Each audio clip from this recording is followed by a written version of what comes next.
Hi guys, welcome back again to another week of forensic science. I hope that after taking some time looking at the Innocence Project, you can see just how damaging eyewitness testimony can be to a person's case.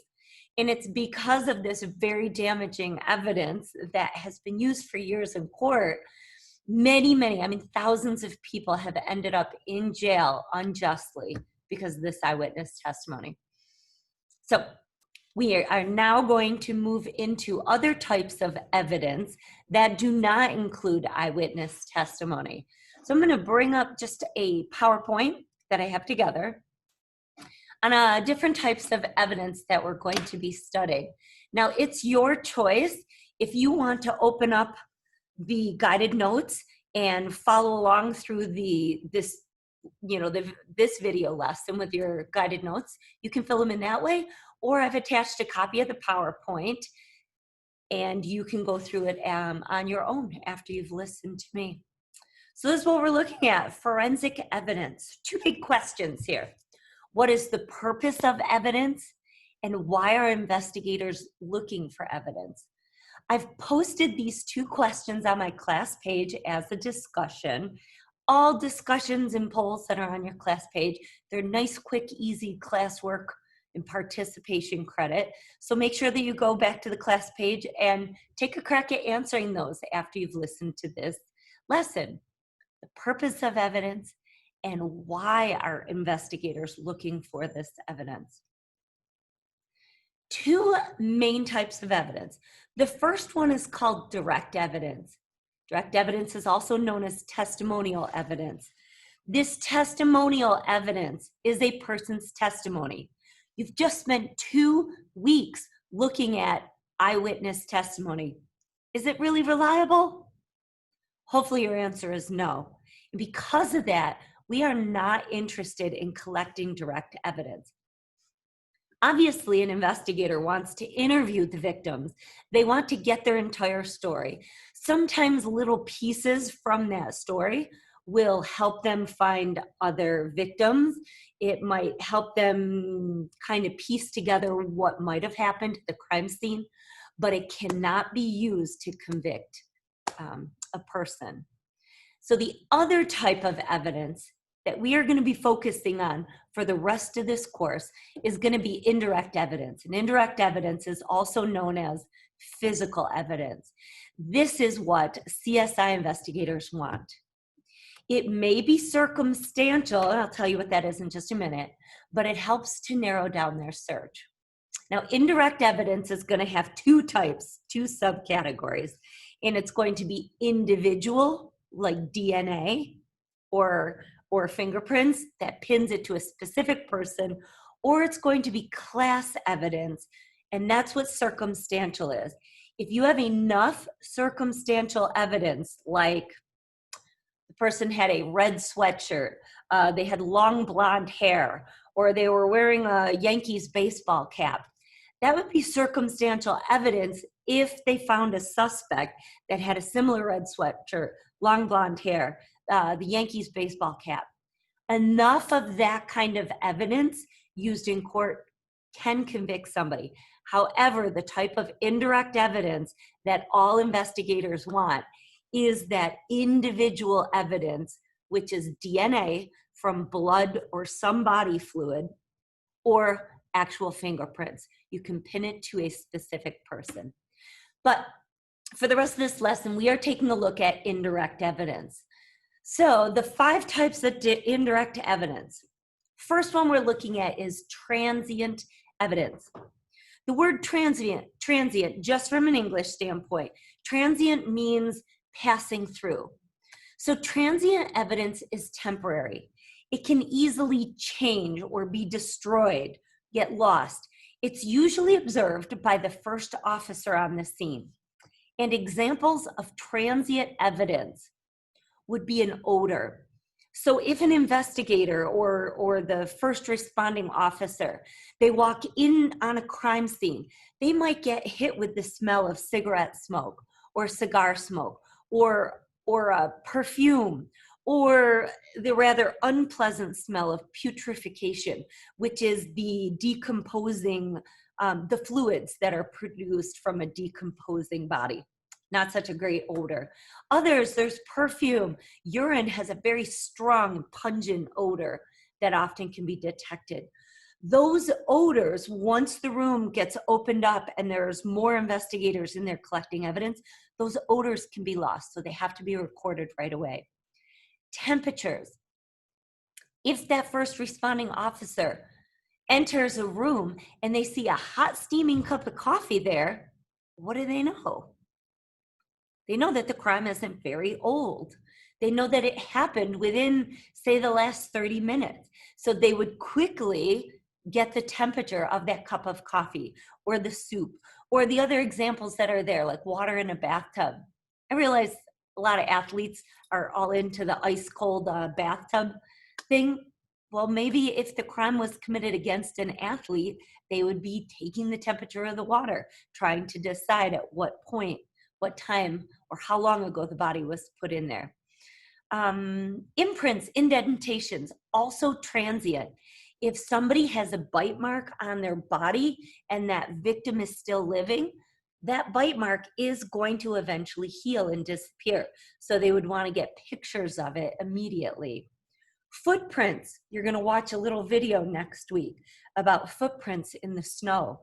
That snow's not going to last forever, especially if the sun hits it. Other things like perishable foods. If somebody bites into a pear or an apple, you can see in the picture here, that bite mark is very distinct, but within an hour or so, that apple, the skin on that apple is going to start to shrivel up, and the pulp part of the apple is going to start to oxidize and turn brown and shrivel. These are examples of transient evidence. So the officer wants to collect them, photograph them immediately. On to our second type of evidence would be pattern evidence. And I know that you can guess exactly what pattern evidence is. It's produced by direct contact between a person and an object or between two objects. I'm sure that you can think of a ton of examples of pattern evidence. The pictures I have here, bite marks. Bite marks are transient, but they are also pattern evidence. Your bite that your teeth would produce, it is unique to you. And all they have to do is some dental molds, just like they did here with a plaster of Paris, and they can hold that right up to the impression that that bite made, and they can match. Tire marks, in this picture, it's tire marks in the sand. That door looks like my classroom door. Might be able to match the pattern to a crowbar that was used to pry that door open. In the lower right-hand corner, we're looking at the striations on a bullet. Those are very unique patterns. Every gun barrel leaves its own unique striations on the bullets that it ejects. There are other examples listed on the side. Our third type of evidence, it's going to be conditional evidence. Sometimes conditional evidence can be a little bit confusing. It is produced by a specific event or action. It's important in a crime scene reconstruction and in determining the set of circumstances or sequence within a particular event. Let's say a body is found in an alley, and that body is laying face down. When the first responding officer gets to the crime or gets to that crime scene, they might think it is the initial crime scene. Upon further investigation, they might notice that that body that is laying face down has something called lividity on, say, their back. And what that is when a body perishes or dies, the heart stops beating, blood is no longer pumped through the body. All of the blood in the body pools to the lowest point. So if a victim is lying face down when they die, the blood will pool on that lowest part, so their face would have what looks like huge bruises all over it. Instead, it's just the blood has settled to that lowest point. back to what I said before. If an officer finds a body lying face down in an alley, however, the blood has pooled on the back of the victim, they then know that the victim died on their back and they have since been flipped over. That would be conditional evidence. They can now start to reconstruct, and either this is a secondary crime scene or somebody else found the body and may or may not have reported it, and they may have flipped it over. So examples that I have here for you, I don't have any good pictures, but lighting. Remember the TED Talk that you watched 2 weeks ago with the gentleman, Scott Frazier, who was an expert in lighting at a crime scene? He was convinced that there was no way those kids could look into a car that was backlit by a street light and a house light behind it. He knew that there was no way they could have seen those kids. Even within 10 feet, they would not have been able to see the shooter. That's all conditional evidence. So take some time and look through that list. You have the PowerPoint. Our second last one is called transfer evidence. Transfer evidence is where they actually go through and they comb up the body of a victim, and they are looking for any kind of evidence that was transferred onto that body. It is produced by contact between person and object or between a person and a person. This is called Locard's exchange principle. His principle states that all contact at a crime is going to leave some kind of a trace. It could be hair, it could be fiber, it could be skin. They actually say that paper is one of the most common types of evidence left behind at a crime scene. It might be a receipt, it might be a gum wrapper. Some people pull the gum out of the wrapper with their mouth. They could very easily have left DNA. That would be called Locard's exchange principle. If there is a struggle at a crime scene and people are, wrestling, fighting, and they're physically in contact with one another, there is a good chance that you're going to find skin under somebody's fingernails, that you might find saliva from a bite left behind. Hair is going to be ripped out. Any kind of fibers from your clothing could be left behind. All called Locard's exchange principle. And our last type of evidence, so that we can wrap up today's lesson, is it's called associative evidence. And this is something that may associate a victim or a suspect with a scene or with each other. This usually is talking about personal items. Kind of creepy, but these serial killers, these people who are obsessed with committing these crimes, they oftentimes will take a token from the crime scene, something to remind them of that particular crime. So if a suspect is found with a wedding ring or with a necklace from a victim, that would be associative evidence that would put them at the crime scene. It also would be conditional evidence.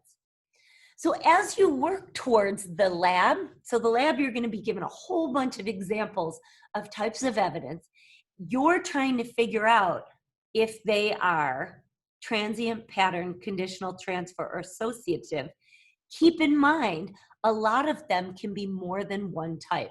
So you would add them to all the different types of evidence that you think they could be.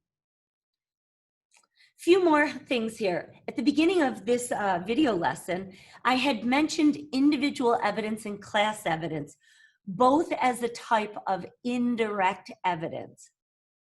We want to collect indirect evidence. We don't want direct evidence. We want indirect evidence. And the first type is individual, people's fingerprints or their DNA, or it could be class evidence, which is common to a group of objects or persons. And class evidence is going to be considered circumstantial. For example, I bet over half of you who are watching this video right now, at least half of you have some kind of Salamanca swag, whether it's a sweatshirt or a shirt from one of your sports, or think about Camp Warrior. How many of you have your gray t-shirt or your red t-shirt from those first few days? If somebody said that you had a red Salamanca Warriors shirt on, well, there's a pretty good chance that 50 other kids have that same shirt in different sizes. So your shirt would be common to a group of persons. What they would do is then narrow down, well, it must be one of the students from this class that already owns that shirt. That wraps up today's lesson on different types of evidence. Please stop into my office hours if you need some help. I love getting emails from you, any kind of contact. As you can see, my classroom is very lonely and empty without my students here. So I miss you guys, and hopefully I'll hear from you this week. Take care.